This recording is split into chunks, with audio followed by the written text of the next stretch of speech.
अस्सलाम वालेकुम, welcome to my YouTube channel senior student education. अच्छा स्टूडेंट्स, आज हम चैप्टर नंबर 4 देखेंगे, पार्शियल फ्रैक्शंस।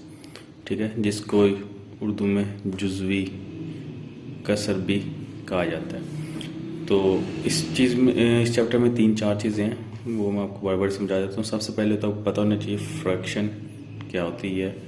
ठीक है, फिर आप देखेंगे रैशनल फ्रैक्शन क्या है, फिर उसमें प्रॉपर और इम्प्रॉपर फ्रैक्शन क्या है। सिंपल, सबसे पहले फ्रैक्शन, कोई भी दो नंबर हो, लाइक 2 है और 3 है। ठीक है, इनको अगर हम बटे में इस तरह से लिख देंगे, और यानी कि 2 और 3 लिख देंगे, इसको फ्रैक्शन कह दिया जाता है। सिंपल है, ये एक फ्रैक्शन है।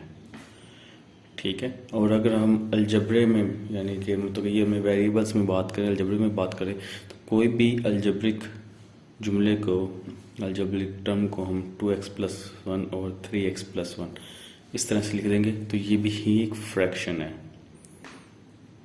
ठीक है, तो इन सिंपल वर्ड्स कोई भी 2 टर्म्स को या कोई भी 2 रकमों को हम इस तरह से बटे में, ओवर में इस तरह से लिख देते हैं, उसको फ्रैक्शन का नाम दे दिया जाता है।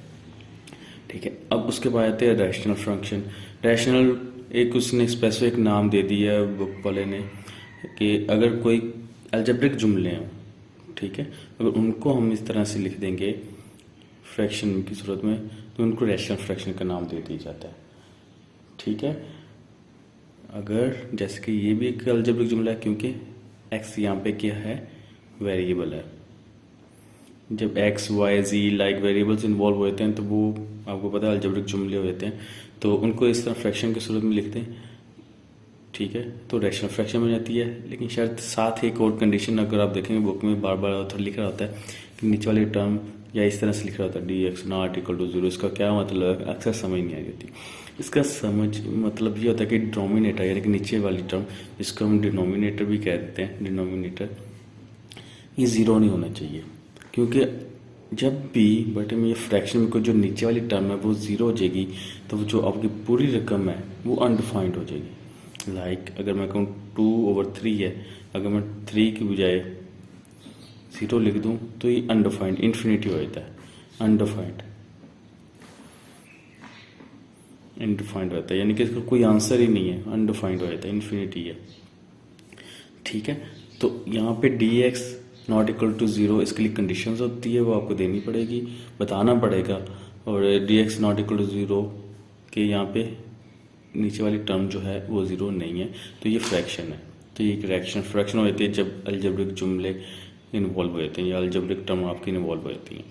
ठीक है, फ्रैक्शन के होपफुली आपको फ्रैक्शन या रैशनल फ्रैक्शन सिंपल आ जाएगा।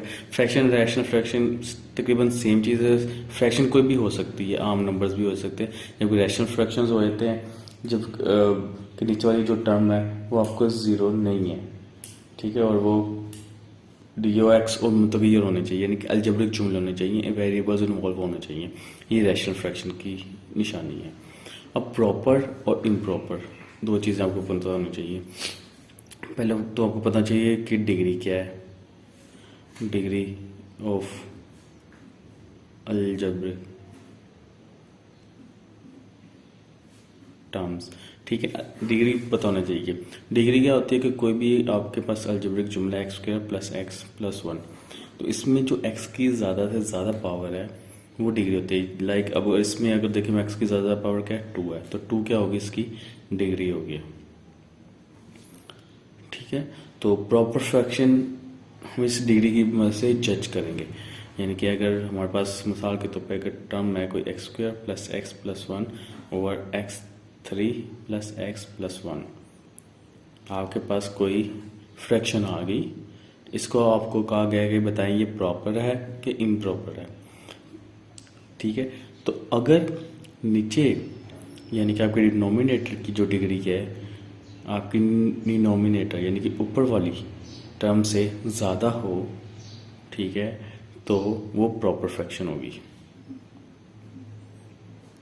ठीक है, डिनोमिनेटर की डिग्री डिनोमिनेटर से ज़्यादा होना चाहिए, कि नीचे 3 है, ठीक, ऊपर क्या डिग्री 2 है। ठीक है, तो ये एक प्रॉपर फ्रैक्शन है।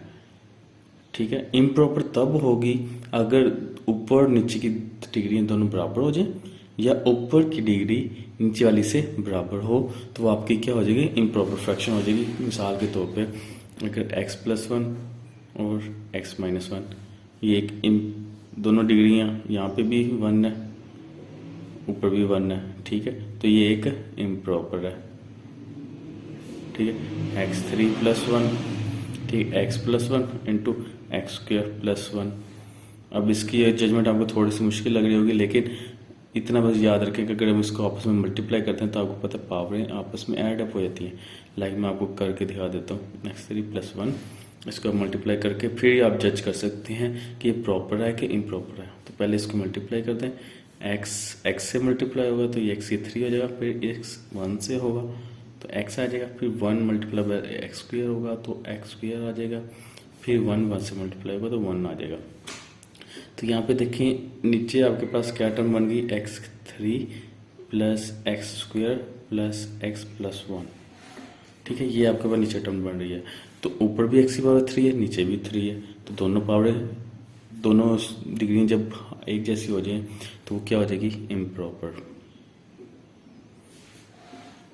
ठीक है। अगर होती x3+1 और नीचे x²+1 समथिंग लाइक दैट, तो ये क्या है, इम्प्रॉपर,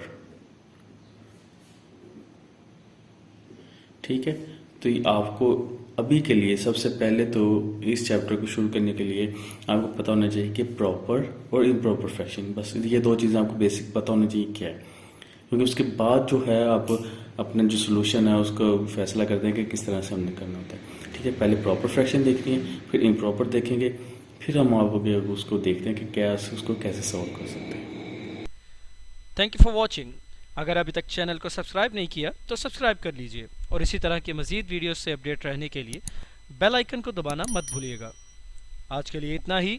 अपना बहुत ख्याल रखिएगा। मिलते हैं अगली वीडियो में। तब तक के लिए अल्लाह हाफिज़।